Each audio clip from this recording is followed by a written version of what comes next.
حضور نے ارشاد فرمایا آیت المنافق ثلاث، منافق کی علامتیں تین ہیں۔ جس شخص کے اندر یہ علامات ہوں تو وہ اس نیت سے سنیں کہ آج ابھی اسی وقت میں یہ مصمم عزم کرتا ہوں کہ اپنے سے کھرچ دوں گا ان چیزوں کو، اور اپنے من کو، اپنے اندر کو، اپنے باطن کو ان غلاظتوں سے پاک کروں گا۔ اور عملی موضوعات پہ بات کرنے کا میرا مقصود بھی یہی ہوتا ہے کہ ہماری زندگی میں، سب سے پہلے اپنی زندگی میں اور پھر میرے ملنے والوں کی زندگی کے اندر عملی طور پہ تبدیلی پیدا ہو۔ تو اس نیت کے ساتھ جب آپ سنیں گے تو اللہ برکت کرے گا۔ تو سنیے رسول رحمت نے ارشاد فرمایا صلی اللہ علیہ وآلہ وسلم نے کہ منافق کی نشانیاں تین ہیں۔ ان میں سے ایک اذا حدث کذب، جب وہ بولتا ہے تو جھوٹ بولتا ہے۔ یہ منافق کی علامتوں میں سے ایک علامت ہے کہ اس کی زبان جھوٹ کی عادی ہوتی ہے۔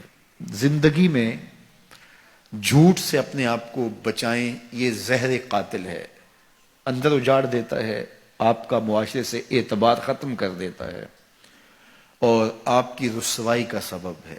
دوسرا ارشاد فرمایا وَإِذَا وَعَدَ أَخْلَفَ، جب وہ وعدہ کرتا ہے تو وعدہ خلافی کرتا ہے۔ یہ منافق کی علامت ہے کہ وہ وعدہ پورا نہیں کرتا۔ میرے حضور کسی سے وعدہ کرتے ہیں کہ تیرے آنے تک یہاں کھڑا ہوں، اور وہ جا کے بھول جاتا ہے۔ میرے حضور 3 دن کھڑے رہتے ہیں، 3 دن کے بعد اچانک وہاں سے گزرا، دیکھا تو حضور کھڑے ہیں۔ بڑی شرمندگی ہوئی، ڈرتا ہوا آگے بڑھا، صرف اتنا کہا یار تو نے مشقت میں ڈال دیا۔ 3 دن تک میرے حضور کھڑے، اور میں کہتا ہوں وہ تو 3 دن بعد واپس آ گیا۔ وہ نہ آتا 3 سال بھی کھڑا رہنا ہوتا، میرے حضور کھڑے رہتے کہ میں نے اس سے وعدہ کیا ہوا ہے۔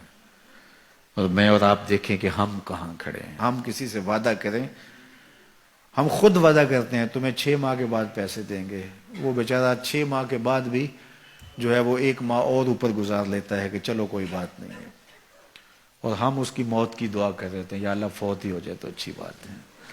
تو پھر ہم کہیں کہ اللہ کی رحمتیں ہمیں نصیب ہوں، یار وعدہ کیا ہے اپنا تن بھی بیچ کے دینا پڑے تو دیں گے۔ جو وعدہ کیا ہے جہاں کھڑے ہوئے ہیں وہاں کھڑے رہیں گے، چاہے اس کی کتنی بھی اذیت ہمیں کیوں نہ سہنی پڑے۔ جب وعدہ کیا ہے تو پھر اس کو پورا کرو۔ تیسری بات میرے حضور نے ارشاد فرمائی وَإِذَا تُؤْمِنَ خَانَ، جب اس کے پاس امانت رکھی جائے تو خیانت کرے۔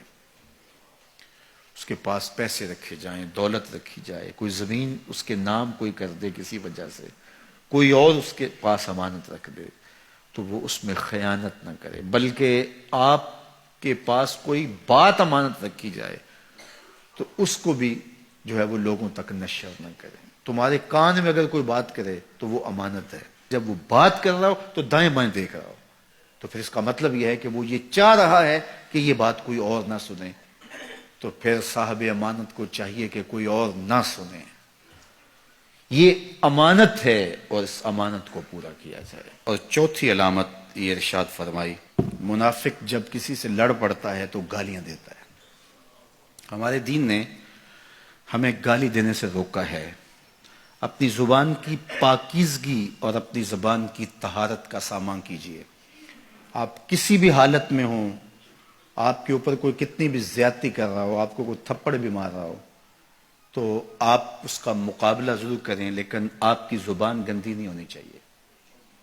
یہ غصے کے وقت ہی تو انسان کا پتہ چلتا ہے۔ ظفر سے آدمی نہ جانیے، چاہے جتنا بھی ہو صاحب فہم و ذکا، جسے عیش میں یاد خدا نہ رہی، جسے تیش میں خوف خدا نہ رہا۔ عیش کی زندگی ہو یا تیش کی زندگی، خوشی کا مرحلہ ہو یا مرحلہ غم ہو، آپ دیکھو نارمل زندگی کے اندر تو آپ معتدل ہوں گے ہی ہوں گے، لیکن جب آپ کا بیلنس خراب ہوتا ہے خوشیوں کے وفور کی وجہ سے، اس وقت پتہ چلے گا۔ یہ ہے انسان کا امتحان، یہ ہے انسان کی آزمائش۔ منافق کی علامت بتائی گئی وَإِذَا خَاصَمَ فَجَرَ، جب وہ کسی سے لڑائی کرتا ہے تو پھر گالیاں بکنا شروع کر دیتا ہے۔ یہ منافقوں کی علامات میں سے ایک علامت ہے، جب وہ لڑتا ہے تو گالیاں بکتا ہے، جھوٹ بولتا ہے، امانت میں خیانت کرتا ہے، اور عہد کرے تو اس کی پاسبانی نہیں کرتا۔ اللہ ہمیں عہد کی پاسبانی کی توفیق دے۔